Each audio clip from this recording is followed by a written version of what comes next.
Hi, third grade. We are going to be starting our next project today. This project we are going to work on for the next 3 weeks. We are just going to do the first part today. I don't want you to do any coloring today. Today you're just going to be drawing, tracing, and erasing. We're going to draw our first part together, okay? And then you will be tracing and erasing and posting a picture onto Seesaw and then saving this so that next week I can show you what to use for the next part, okay? Alright, so for this project we are going to do a landscape. We're going to be using lines, shapes, and space for this picture. So last time you guys did a review on the elements of art, and this time we're going to make sure that we are using them. Alright, so we're going to show space. So when we're showing space, we're going to have things that are close and things that are far away. The things that are close are going to be towards the bottom of our page, and they're going to be bigger because they're closer to us. And then things that are far away are going to go up the page and get smaller as they get further away. So in our fall landscape, we're going to be drawing a field with a scarecrow. Our scarecrow is going to be right up close to us. Now, our scarecrow is going to be a friendly scarecrow. Please don't make a scary one. We're going to start together. For our scarecrow, we're going to make a U in the bottom left corner of your paper, leaving room just below it and to the left. Now, if I'm going too fast with this drawing, I want you to just pause the video, go ahead and draw, and then continue, okay? Or you can always watch me draw the whole thing and then just stop it at the end and do your drawing too, whatever works out best for you. Now, I'm going to be adding a hat. For my hat, I'm going to put a big floppy hat on my scarecrow. I'm going to make it look like it goes behind their head by adding a line that connects on each side, that comes down and connects, just a curved line. Then I'm going to pretend like the head continues, right? It's under the hat, and put a little dot. I'm going to pretend like it continues up on this side too a little bit and put a dot. Then you're just going to go ahead and connect those two dots with a slightly curved line. This shows where the brim of the hat ends. So you can connect this line down to the brim on both sides. Now we just need to do the top of our hat with another curved line for the top of the head. Now you can add details onto your hat, and I'll show you some options. You don't have to do it like mine. I want you to go ahead and make your own. Maybe it's a really old hat and it has some stitches here. You know, maybe it's a straw hat or a woven hat, and you could draw those texture details on there if you want. Maybe there's a ribbon on it, or even a flower stuck in their hat. Okay, you can add whatever details you want. Yours does not have to look like mine for my hat. For the face, I'm going to draw a smile, and you can draw your smile how you want. Yours could be a boy scarecrow, girl scarecrow. It's totally up to you. I'm going to make it look like their little smile is stitched on there all cute. And then I'm going to use buttons for their eyes and their nose by using different shapes. So for my first shape that I'm going to use, you could do something different. I'm going to make a heart. You could do anything, any shape you want. My next one, I'm going to do a circle. And then I'm going to do a little triangle for the nose shape. Now I'm going to show how they're stitched on. My buttons would have these little holes that would stitch them on, right? I'm going to add on this button the little holes, and then I'm going to have this one just sewn on just like that. You can do yours how you want. Again, your shapes can be completely different. When you're done with your face and your hat, I'm going to add some shoulders that come out and straight down.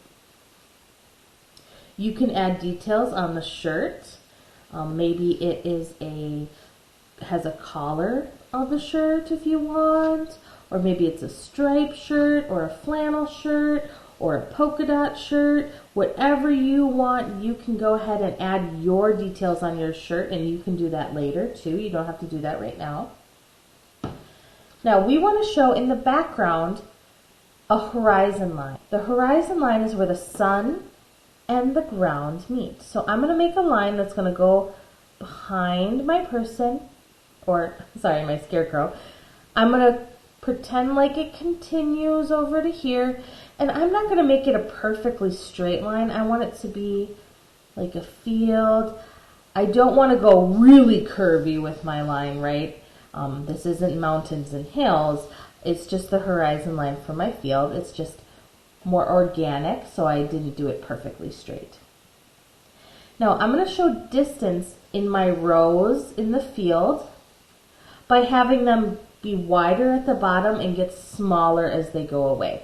So first I'm going to draw where the edge of the field is, and I'm going to have my line come at a diagonal off to the side. This is all going to be the field behind my scarecrow. So I'm going to start up here close to my other line, but when I come down, I'm going to have it get further and further away. See how the distance here is greater than up at the top? And then we're just going to keep doing that. So I'm going to start close, bring it down, getting further away. So it's looking like it gets further into the distance as it goes up. Close, far. And I'm not going to draw over my scarecrow, but I can continue my lines on this side. Right, just have them rolling here. In your fields, you're going to show me distance by showing like an animal. Maybe that's a field with cows in it, or a field with sheep in it, or maybe it's a pumpkin patch and there's pumpkins in it, or bales of hay. I want you to show something that is close and then things that are farther away. So I'm going to do pumpkins, and the ones down here are going to be bigger because they're closer, right? These pumpkins are all going to be the same size if they were right next to each other in a line, but since they get further away, they're going to get smaller. So I'm going to draw a big pumpkin down here at the bottom. Add some texture details on there, and the top, it's already been cut and it's ready to be picked up. Then I'm going to move further up my field, and now it's farther away, so they're going to get smaller, okay? So this one is not as big looking because it is farther away, okay?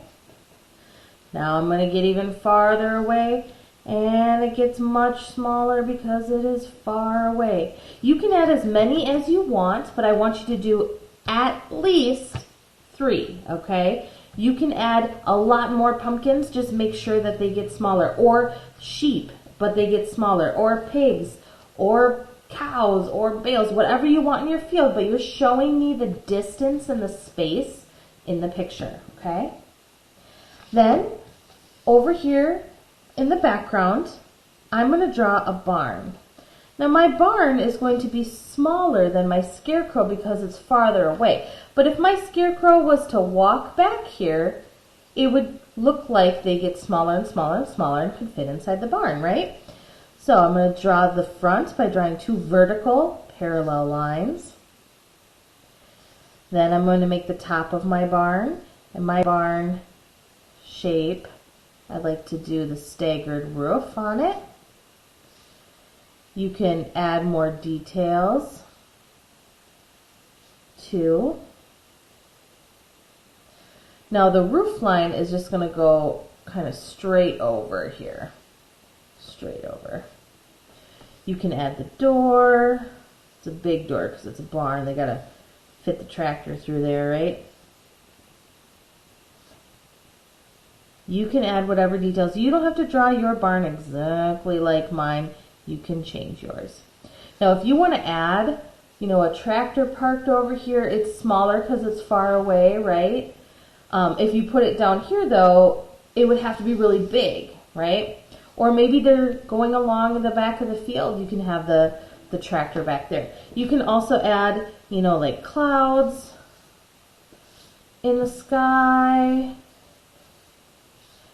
and a sun if you want, okay? So once you're done with all of your details for today, all I want you to do when you're done is take and go over your lines with Sharpie, and we're not coloring anything in, we're just tracing, right? And then after you're done tracing everything, you're going to go ahead and use your big eraser that you have at home and erase over it so that you only see the black marker and you don't see any of your pencil marks. Go ahead and take a picture of this when you're done, put it on Seesaw in the activity so I can see it so far, and then just stop there and we will talk about all the color and materials we're going to use next time. Have a great day!